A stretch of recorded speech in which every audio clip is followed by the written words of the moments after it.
A major security breach at the White House. Now Donald Trump is in damage control mode as calls grow for two of his closest allies to be sacked. Senior White House officials discuss plans to attack Yemen on the Signal messaging app. They've been described by senior Democrats as sloppy, careless and incompetent. But the president disagrees. That man is a very good man right there that you criticize so strongly. He's a very good man, and he will continue to do a good job. I'm not going to get into the specifics. Why are you going to get into the specifics? Is it because it's all classified? Because this is currently under review by the National Security Because Council. it's all classified? If it's not classified, share the text now. That's America's top spy chief trying to evade responsibility. So did they break the law? And what does the leak mean for allies who share intelligence with the United States? We'll discuss that all tonight. Also coming up, in Turkey, the largest anti-government protests in years now being held for the 10th night in a row. A deal apparently agreed between the US, Russia and Ukraine, but what's in it for Kyiv? Plus, we have to speak truth to power in the power's house. Also, I need this check. inside Donald Trump's war on woke and why one comedian decided not to boycott one of Washington's biggest arts venues. That's all coming up on The World with me, Yalda Hakim.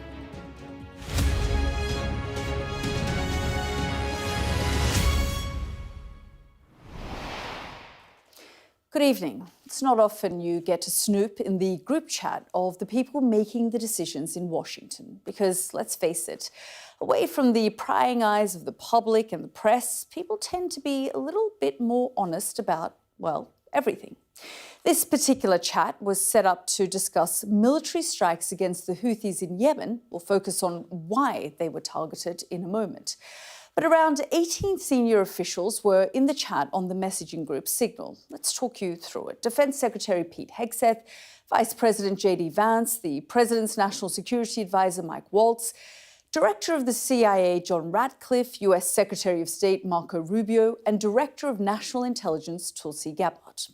The messages are striking for several reasons. Firstly, the Vice President's strong disagreement with his boss. He wants the strikes to be delayed by a month. He writes, "I'm not sure the President is aware how inconsistent this is with his message on Europe right now. There's a further risk that we see a moderate to severe spike in oil prices." And then he explains why. And the language used by both him and Pete Hegseth here is hostile. There's talk of bailing out Europe, European freeloading. It's pathetic, Hegseth writes in capital letters. The next day, strikes go ahead. And we get the celebratory emojis, the fist pump, the American flag, a flex bicep, a flame. It's the stunning breach of security that this leak represents that's the most concerning, though. So that's why we got denials and deflection. Have a listen. You're talking about a deceitful and highly discredited so-called journalist. This is the guy that peddles in garbage. This is what he does. Nobody was texting war plans, and that's all I have to say about that. I don't know anything about it. I'm not a big fan of The Atlantic. To me, it's a magazine that's going out of business. I think it's not much of a magazine, but I know nothing about it. Well, Donald Trump appeared to be caught off guard and later dismissed it all as the first glitch of his 2-month presidency. But this is much, much bigger than that. Today, we'll talk about the Houthis, Gaza, the intelligence risk and the deteriorating relationship between Europe and Washington. But first, this report from our US correspondent, Martha Kellner. Frame this story today as classified war plans leaked onto an unsecured app. National security snafu. Snafu's an understatement. This debacle. Their involvement in that group chat. It was all anyone was talking about. The group chat between Trump's vice president, his top aides, and a journalist. The editor of The Atlantic magazine added to a chain on Signal, a messaging app, where war plans were being discussed. 2 hours before these strikes on Houthi rebels in Yemen, a text landed with details of targets and timings. The president now defending his team and excusing this stunning security breach. If it was up to me, everybody would be sitting in a room together. The room would have solid lead walls and a lead ceiling and a lead floor. But, you know, life doesn't always let you do that. Then the national security advisor who seemingly invited the reporter into the group, now blaming, well, the reporter. There's a lot of journalists in this city who have made big names for themselves, making up lies about this president, whether it's the Russia hoax or making up lies about Gold Star families. And this one in particular, I've never met, don't know, never communicated with, and we are looking into and reviewing how the heck he got into this room. The hearing will come to order.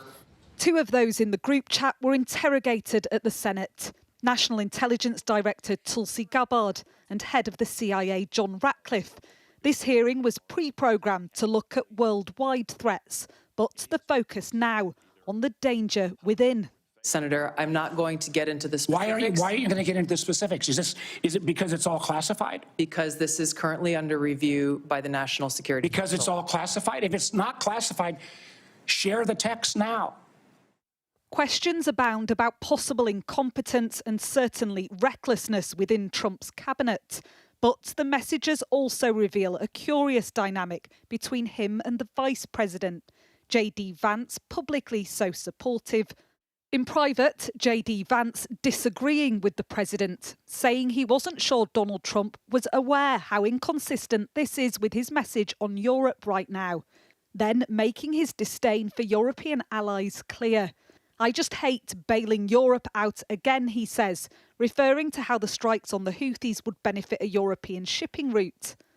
Defence Secretary Hegseth agrees, saying he fully shares Vance's loathing of European freeloading. It's pathetic, he writes. The Democratic Party is seeking to gain currency from this crisis. Can allies trust the US with intelligence now? Look, this breach shows the risks that the Trump administration is running, both for the United States and for our allies around the world.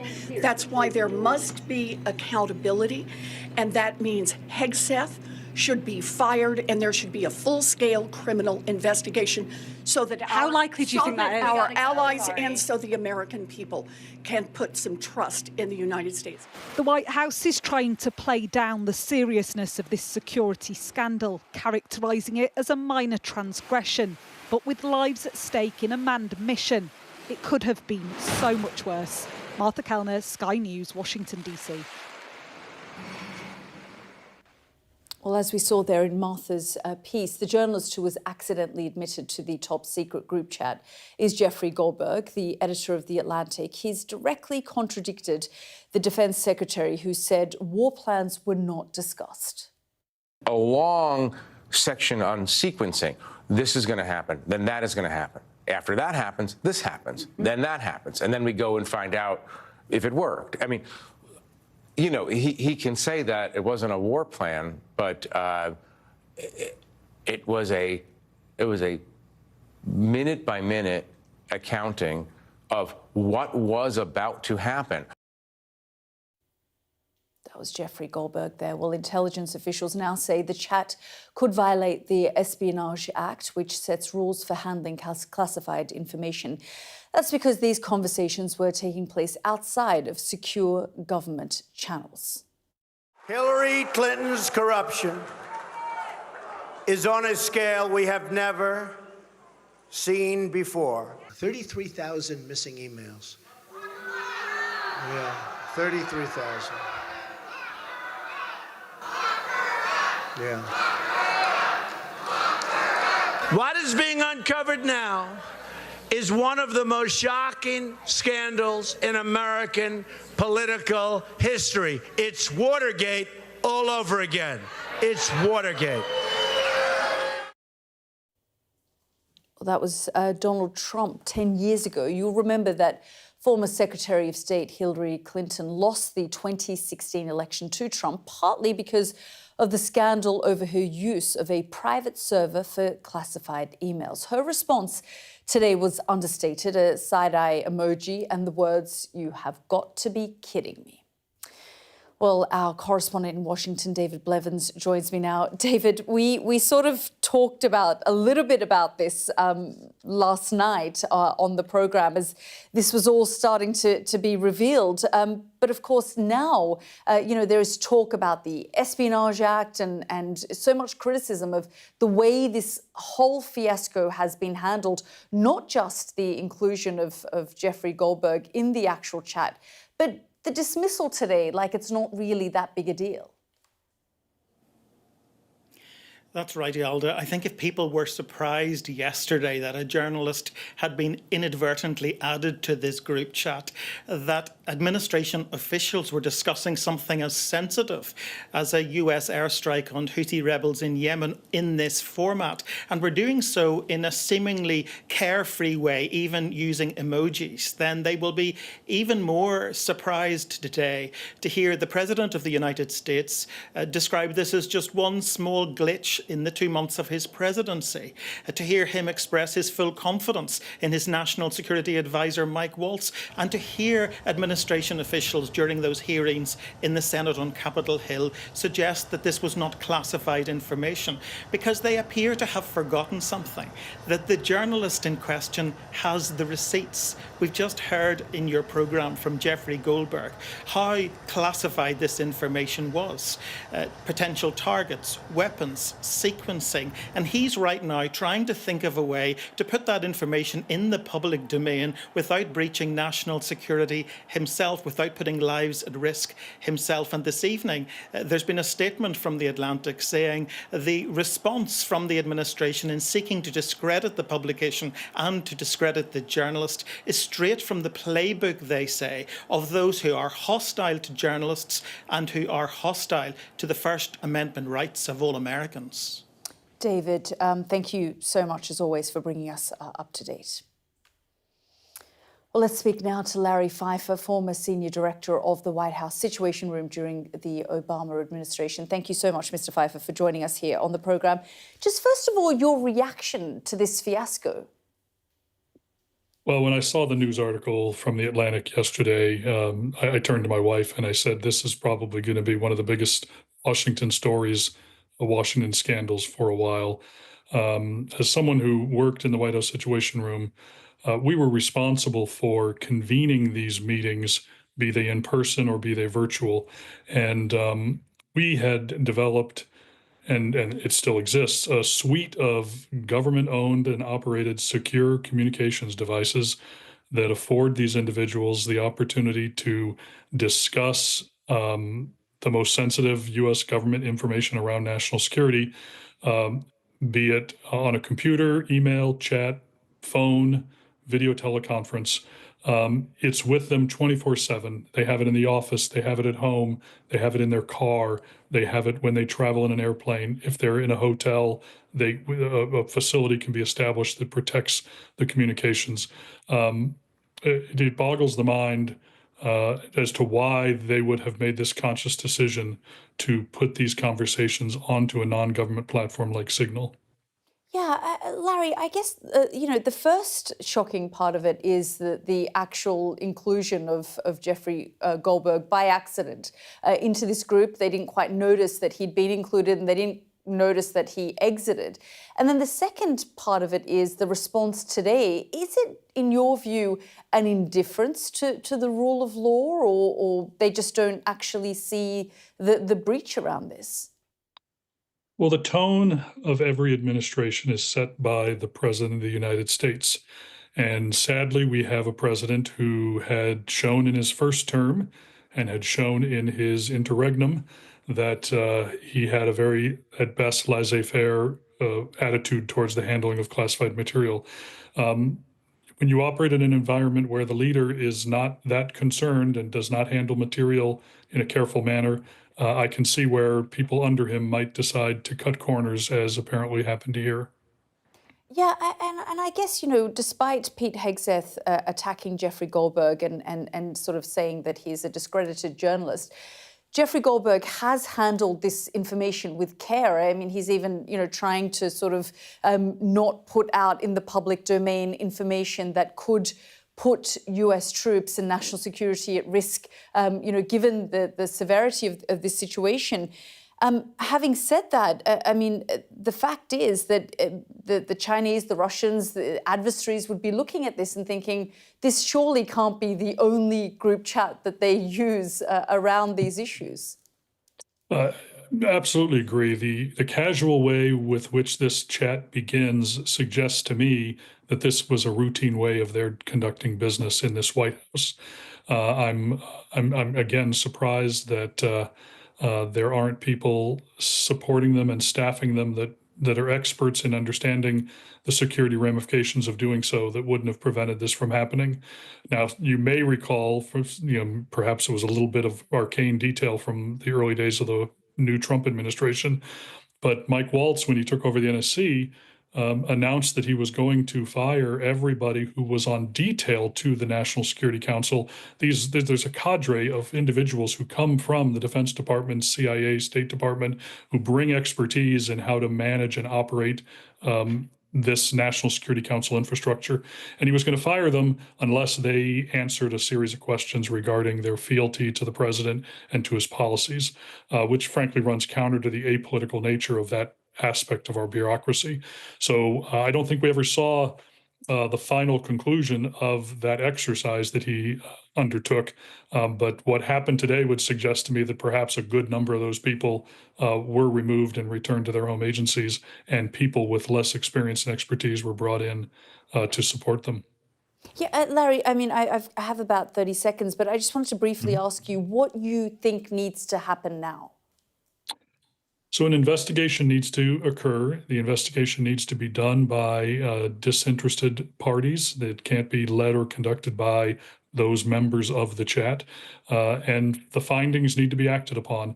I think the immediate thing while this is going on is that the decision and a directive be given that these sorts of discussions only take place on government communications or in government secure facilities. At the end, I think some individuals may be required to resign.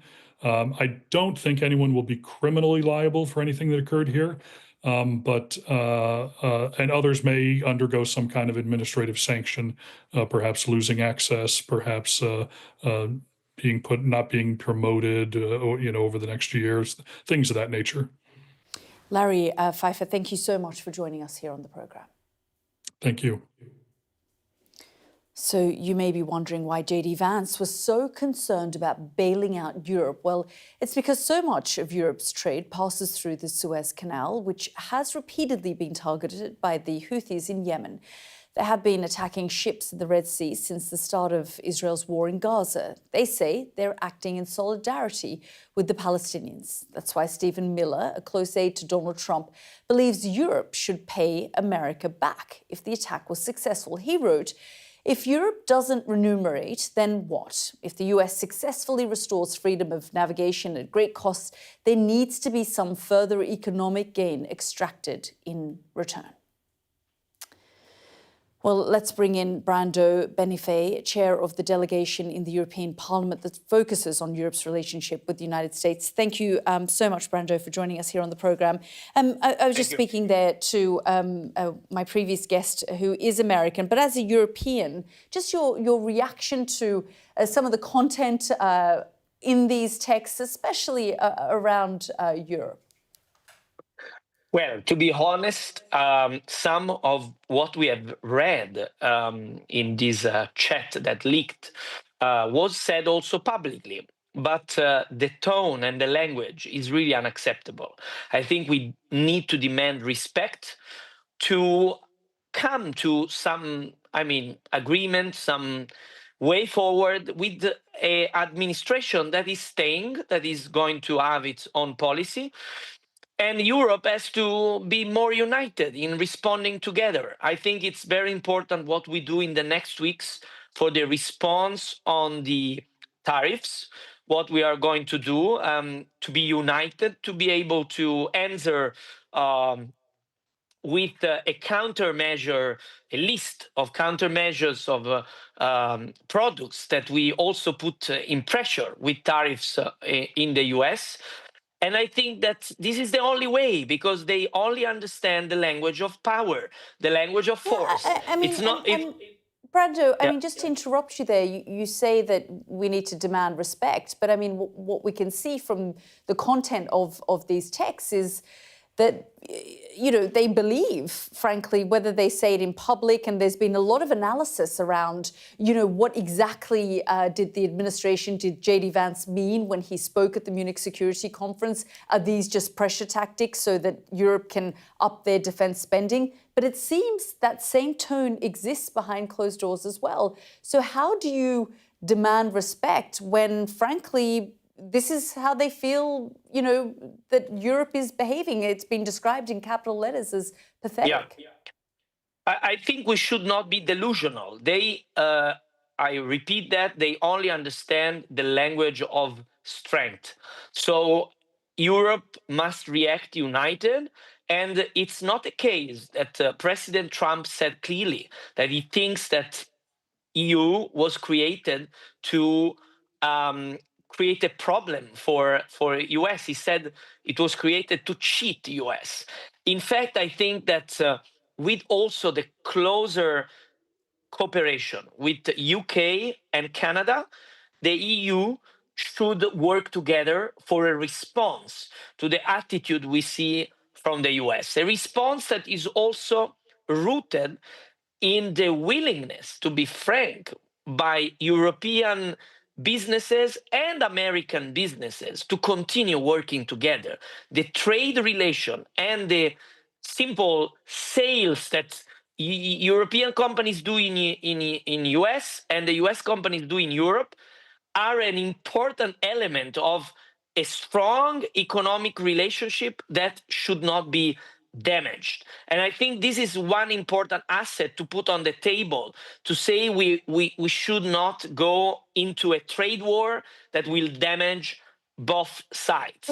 But we should not chicken out. We should be clear that we demand respect and we are ready to react if there is no willingness to negotiate. This is something where we need to be clear. Is the relationship damaged, though? Do you believe that you know we really are seeing this split in transatlantic relations? Yeah, I mean, I am working especially in relations with the Congress, and I will be in Washington in the next weeks. And we are working to maintain strong ties with the American institutions. But in my opinion, the real problem today is the narrative. In US, the narrative on EU is toxic. And the narrative on US is getting very bad in EU. We need to repair that. And to do that, we need to see a better dialogue between our institutions. I think that there will be the occasions, there will be the opportunities to signal this necessity to the institutions also in US. We see that Mr. President Trump is, very much used to make a lot of announcements, and then we need to see what he's actually doing. I think that it's important that the EU is ready to have a negotiation and to react being united. That's the crucial thing. And united also with UK. That's something that has been working quite well in the last weeks. Because otherwise, I don't think we will get through. But the narrative, we need to change that. I think that in US, we need more people explaining the reasoning of how EU is behaving, how Europe is behaving. And in Europe, we need to understand what's happening in US. I think that today we also have this really difficult communication that is the basis of the difficult relation that is in fact today the relation between the two sides of the Atlantic. Brando, we'll have to leave it there. Thank you very much for joining us. Thank you. Thank you very much. Well, the White House says Donald Trump still has the utmost confidence in his national security team. Just have a listen to how the UK responded. I'm confident that we have robust measures to safeguard our information and our data, but we also have a very clear set of systems where individuals don't follow procedures with sufficient consequences to reflect the actions that have been taken. Well, that's Armed Forces Minister Luke Pollard. He's basically saying if this were to happen in the UK, heads would roll. Well, our security and defence editor, Deborah Haynes, is with me here in the studio. Deborah, I mean, quite an extraordinary security breach there. Just talking to your contacts, you know, I mean, I think about the Five Eyes and the fact that the UK, Australia, New Zealand, Canada have always shared intelligence with the United States. It's been a partnership, and they haven't ever thought twice about even leaving devices in each other's embassies because everything is just so transparent between them. Do you think that they'd be thinking twice tonight about sharing information when they know it could be sitting on a Signal chat? Well, privately, of course, they would have been thinking twice about that already, because it's not as if Donald Trump's top security team have a great track record when it comes to, for example, their views and who they interact with. So there had already been concerns. Obviously, for the UK, publicly and also background briefings, they keep on saying how there's been no change at all in our intelligence sharing. For the UK, the US intelligence sharing relationship is absolutely critical, and were that to be degraded in any way, it would be hugely disadvantageous, in particular for the UK, because obviously it's the smaller partner. But this incident with a Signals group discussing regardless of what Donald Trump and his top team are saying to try to downplay it, what was a live military operation. As Luke Pollard was saying, there would be consequences. I was speaking today to a former defence minister who said to me that he sort of said this wouldn't happen in the UK, but, you know, you never know. You couldn't imagine it would happen in the US.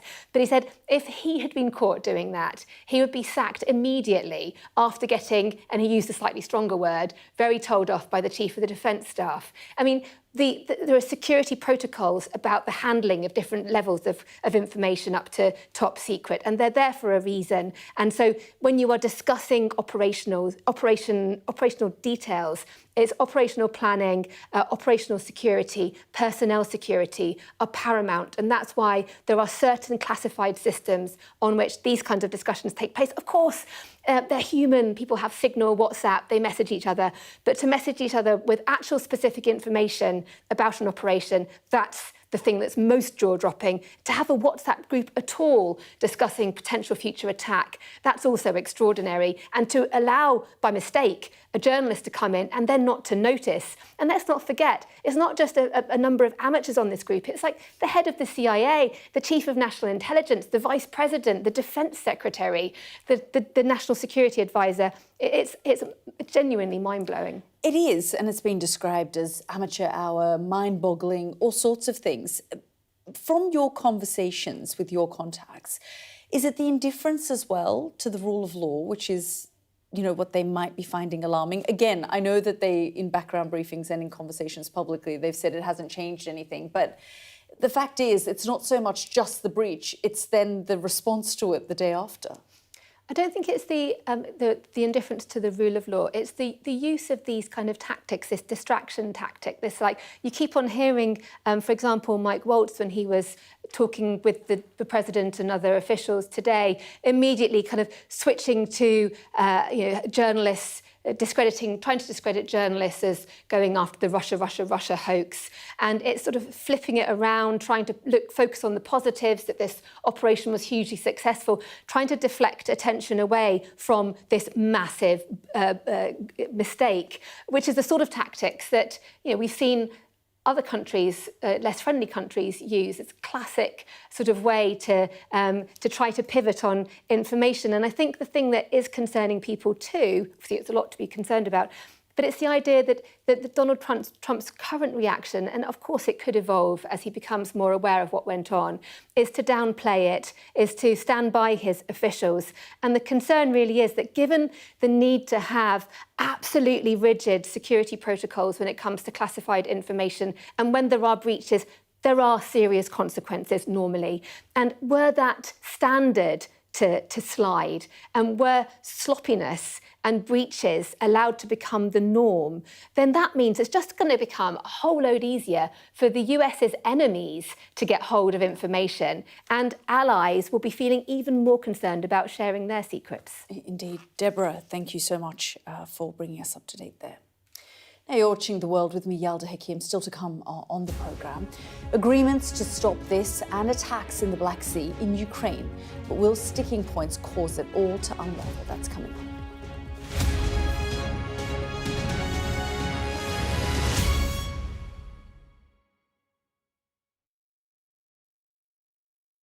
The Chancellor is looking for ways to promote growth. Today, I want to talk about economic growth. What plans will Rachel Reeves forecast for this spring? Our growth prospects. And will they bloom? To British growth for growth, driving economic growth. Get the full story first on Sky News. Growth is the #1 mission.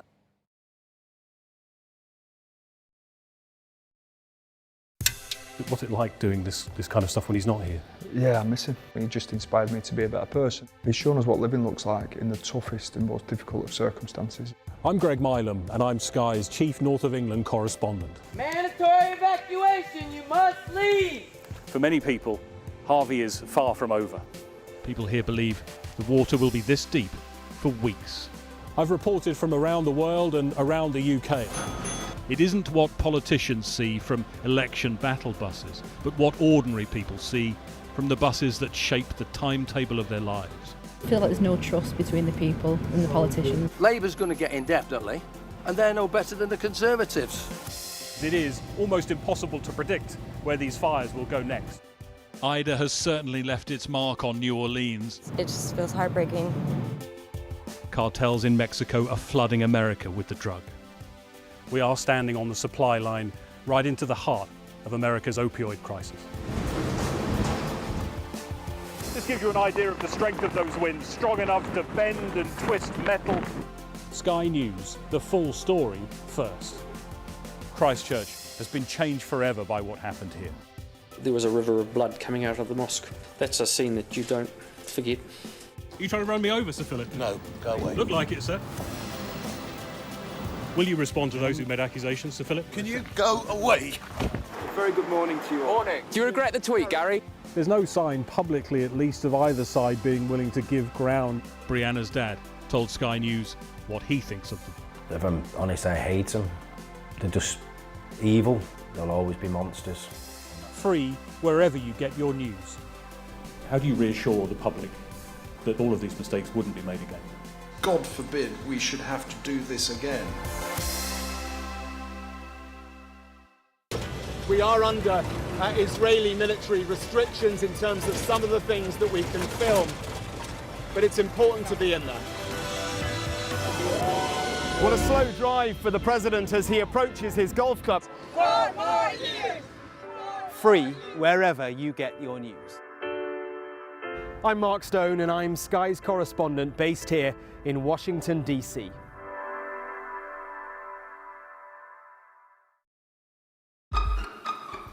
We've got your Sunday mornings covered. From the front page and the sounds of the streets to the voices of the people who make the major calls and big picture politics beyond Westminster. We'll put you at the heart of our story. I'm ready. Are you? Join me, Trevor Phillips, Sunday mornings on Sky News. We're rolling. Welcome to the world. Our new podcast, starting now. It's very exciting. Every week, we'll be reporting from the world's trouble spots. We get to hold those in positions of power accountable, and we get to ask the questions that the audience, the listeners, want to know about. And that's why it is so important that people tune in, come along for the road, come along for the journey. It'll be fun.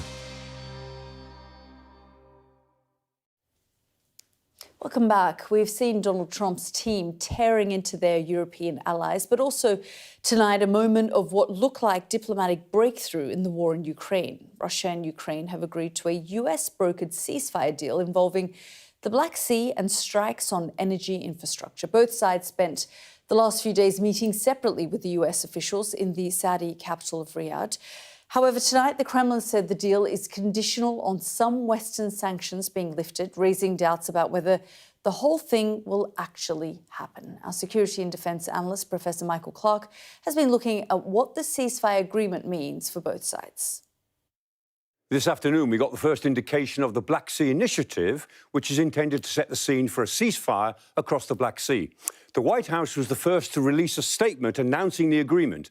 And these are some of the main points. So first, they've agreed to ensure safe navigation. Secondly, the United States will help restore Russia's access to the world market for agricultural and fertilizer exports. Thirdly, they will enhance access to ports and payment systems for the Russians for such transactions. And of course, there are lots of sanctions being lifted in these last two clauses, good for the Russians. And fourth, they will develop measures to ban strikes against energy facilities. They won't ban strikes immediately, they'll develop measures to do it at some time in the future. Now, if Russia's conditions are met, the ceasefire will take effect in the Black Sea. And in the Black Sea, you can see here that the Ukrainians actually have done really very well. They have actually chased the Black Sea fleet, Russia's Black Sea fleet, out of Sevastopol, the deep water port, and they forced most of their fleet back to Novorossiysk in Russia proper. And so they've controlled the western part of the Black Sea. Ukraine even sank the Russian flagship, the Moskva, in April 2022. They've actually destroyed 24 Black Sea Fleet ships, and that's about a third of the fleet. Before the war, the Black Sea was a key export outlet for Ukraine and for Russia. And this map shows the traffic in the region with the lighter lines indicating more vessels. But watch carefully to the west of Crimea. As the war went on, look at the vessel movements once the war started. You can see how they all avoided the area. It's a major impediment to trade. Now, a maritime route, shown in white here, was opened up as part of the UN agreement to ship grain from Ukraine out via Istanbul. That was the grain deal, but Russia pulled out of that in July 2023. Nevertheless, Ukraine adapted. Because they controlled the western part of the Black Sea militarily, they were able to open up a route that hugged the coast all the way down, and they were able to get a lot of their ships out in the last 18 months or so. And this graph of Ukraine's grain exports shows how they've rebounded since the war began. So there they are. There was the level of exports they had. There was a rise. There was a big fall immediately as the war began. And now they're almost back to where they were in pre-war levels. So the point is that this ceasefire precursor deal, which is all we can call it at the moment, is rather more favourable to Russia than it is to Ukraine. It will do Russia more good than it does Ukraine. And when we look at all the various details in this agreement, you realise that actually there is less to it than meets the eye. And what does meet the eye is not really very favourable to Ukraine. That's where we are this evening.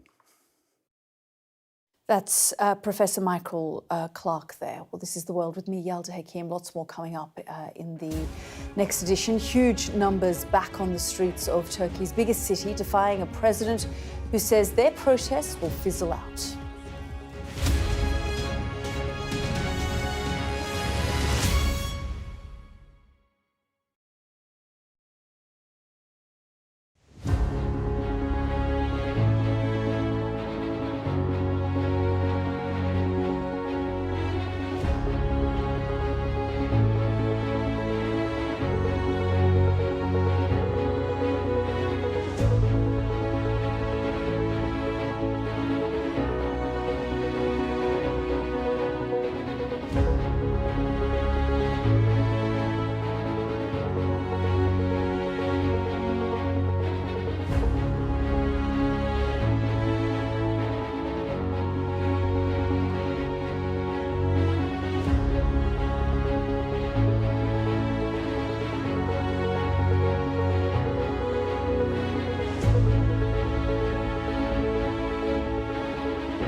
Sky News get the full story first.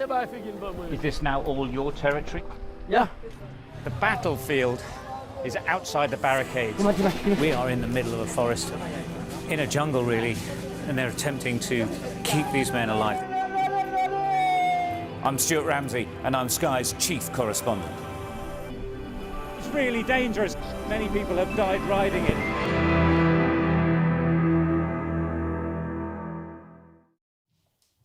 Welcome back. Protesters in Turkey have vowed to carry on, and tonight they're making good on that.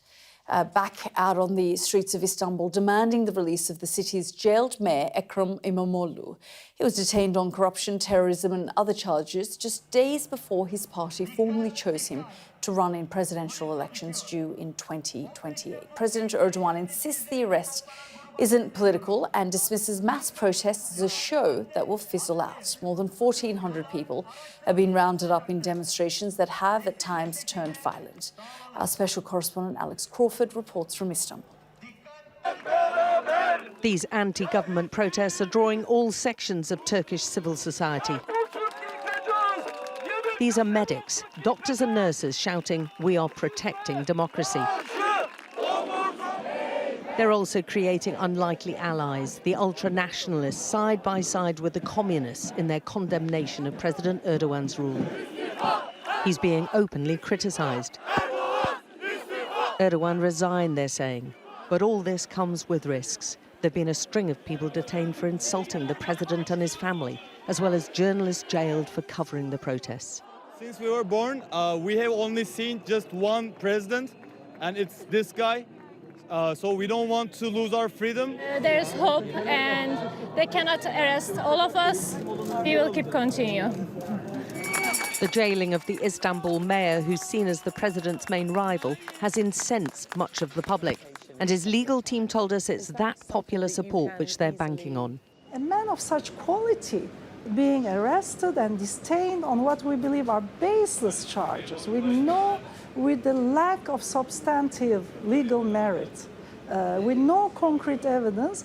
Of course it's a dark day for us, and of course it's, but we always believe that after the dark day, brighter light comes. We believe that our people do not accept this injustice. They want a better Turkey. They want democracy. They want freedom. We have 100 year of democratic experience.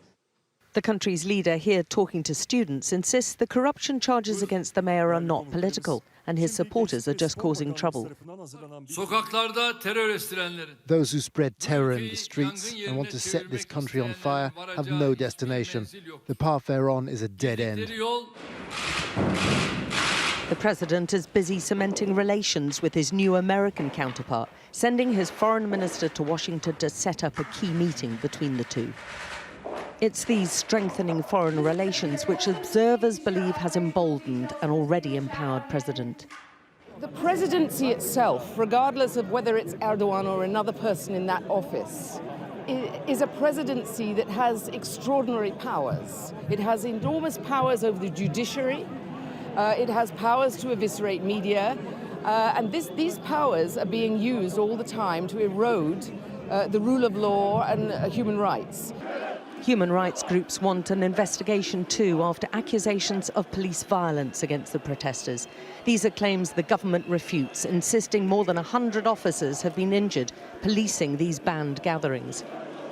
There's an awful lot of police here trying to stop the protesters moving forward, and there have been claims that they're a little bit too heavy-handed, using rubber pellets, rubber bullets, and indiscriminately using pepper spray.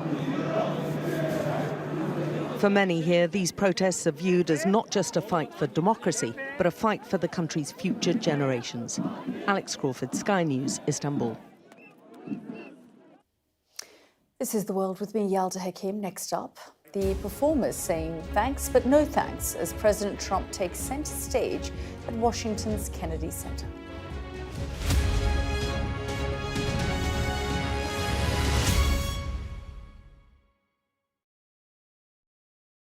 The Premier League run-in is live on NBC and Peacock as City Pride is on the line with a pair of iconic derbies. doesn't get any better. April 3rd, it's a London derby. Chelsea. Beautiful goal from Chelsea. Spurs. What a game. April 6th. Brace yourself, Manchester, for the mother of all derbies. United. Hear the place. City. The Premier League run-in is live on NBC and streaming on Peacock. Mayhem in the Middle East, rippling in America's West. Get back! Get back! The resolve of these protesters is now being seriously tested. I saw police being forced or pushing young men and women to the ground as they made almost 100 arrests. None of this is a peaceful protest. I'm Martha Kellner and I'm Sky's US correspondent based here in Los Angeles. How are you feeling? I am angry. It is an anti-woman agenda. Sky News, get the full story first. Will the cold affect your voters? Well, we have a lot of tremendous support, but it's nasty out there. Can you beat Donald Trump, Governor? President Biden, do you trust President Xi? President Biden says that this meeting went well. He said real progress was made on a whole host of issues. Will your candidates win? I hope so. I think they will. I think they're great candidates. There's no doubt that Kamala Harris and her team are harnessing the power of social media. Do you think Kamala is brat? Kamala's brat. Are you scared? Yeah, we were scared. It was terrible. Strong wind, building tearing down. As them say, our God works, so we can't do nothing. The people here know that worse storms may well be on their way. Free, wherever you get your news. I've had severe nightmares of these people coming in and just taking me in the middle of the night. Ghislaine Maxwell has pleaded not guilty to all 6 charges against her. Mum, how are you feeling today? Jeffrey said, you answer to Ghislaine, you just don't cross her.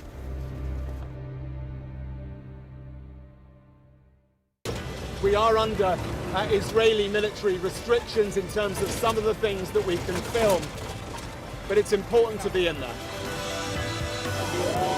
What a slow drive for the president as he approaches his golf club. 4 more years! Free wherever you get your news.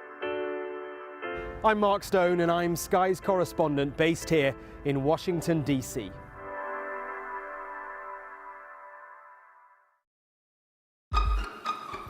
We've got your Sunday mornings covered. From the front page and the sounds of the streets to the voices of the people who make the major calls and big picture politics beyond Westminster. We'll put you at the heart of our story. I'm ready. Are you? Join me, Trevor Phillips, Sunday mornings on Sky News.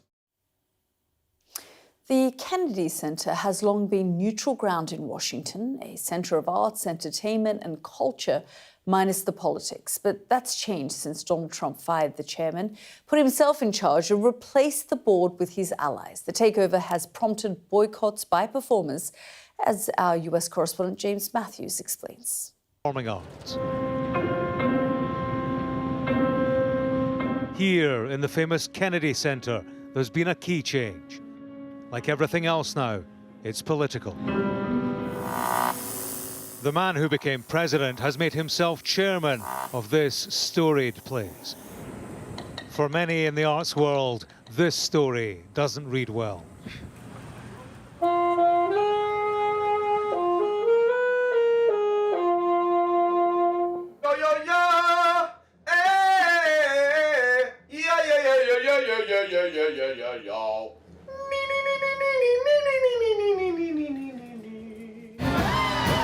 The band Low Cut Connie were due to appear at the Kennedy Center, but switched venue. They're artists among many protesting at the Trump takeover, his sacking of artistic board members, and their replacement with political loyalists. Trump taking over the Kennedy Center, firing half the board, changing the programming. This is authoritarianism coming for arts institutions. I'm a working artist. I won't stand for it. Hamilton, the Broadway hit, is among more than a dozen other shows, pooled by their producers from the Kennedy Center. Vice President J.D. Vance was booed when he attended a recent performance of the National Symphony Orchestra. We're going to make sure that it's good and it's not going to be woke. Trump's artistic war on woke extends beyond the Kennedy stage. He's made Hollywood ambassadors of old friends Mel Gibson, Jon Voight, and Sylvester Stallone. It sends a message that some ideas are not welcome. But I think even more than that, this is a president who doesn't just want to control who's performing on the stage. It's a desire to control the perceptions of the people who are sitting in the audience. In this story, there's art, there's also history. In Donald Trump's first term, a number of stars were unhappy at him turning up to the annual honor awards. Subsequently, he didn't turn up to any, neglecting to attend the showpiece. In Trump's America, it's where art collides with politics, the darkest art of all. James Matthews, Sky News, in Washington. Well, the comedian Zach Zimmerman considered joining the boycott and cancelling his show last month at the Kennedy Center. Instead, he saw an opportunity for new material. Have a look. I was afraid this was going to get canceled. I was checking things. I wasn't going to cancel. I think we have to, spread joy in the face of persecution, right? We have to speak truth to power in the power's house. Also, I need this check. And Zach joins us now. Zach, you decided not to cancel. You saw this as an opportunity. Just tell us why. Thanks, Yalda. Yes, after watching that package, though, I'm sort of like, should I have canceled? But some context, my show got booked back when Biden was president, and 6 days before I took the stage is when Trump made his unprecedented action. So I got a call from the booker asking me, just letting me know, what did I want to do? I was ready for it to be canceled by someone else. I was debating it myself up through it. For me, the things that factored into it were saying, what would the message be if I did cancel? Did that mean something at the time in one way or another? I'm a stand-up. The only thing I love more than stand-up comedy is not doing stand-up comedy. So I would have loved to cancel and stay on the couch. But there's this quote I came back to from Bayard Rustin. He was the architect behind the March on Washington with Martin Luther King. And he said, we need angelic troublemakers in every community. So I thought to myself, how can I have a little fun with this? And so I made sure my act was very aware of the situation and mocking the administration. And a few days later, when I heard that the Gay Men's Chorus show had been canceled, I reached out to them, planted them in the audience, and had them storm the stage at the end of my set in order to resist from within. The other thing that weighed on me were the finances of it all. Was I funding something that would be making propaganda? And I checked the numbers, and I think I cost the Kennedy Center money, if I'm being honest. So that's one way to resist. Go in with an incredible guarantee and have a limited audience show up. Yeah, I mean, Zach, I guess the question then is, do you think that others should be doing the same? Of course, everyone can make their own decision. But ultimately, do you think this is a way of fighting back and resisting by speaking up and continuing to perform? I think we're in definitely a limbo state right now. I mean, the Kennedy Center honors just happened on Sunday night, where Conan O'Brien was honored, and plenty of comedians were critiquing the administration from within. And so I think it remains to be seen what it's going to look like over the next 4 years, what sort of the programming will look like. The energy I felt when I was there, the audience was excited to see the act. The administrators were going to give him hell. Like, this is an arts institution in a very liberal city. I don't think Trump's going to very quietly be able to alter the programming the way he might want to. Yeah, well, Zach, we're grateful that you've joined us here on the program. Thank you so much for joining us. Thanks, Yalda. Well, that's the program this evening. Thanks so much for joining us. Of course, we'll be back again tomorrow. The news at 10 is up next with all the headlines. Good night.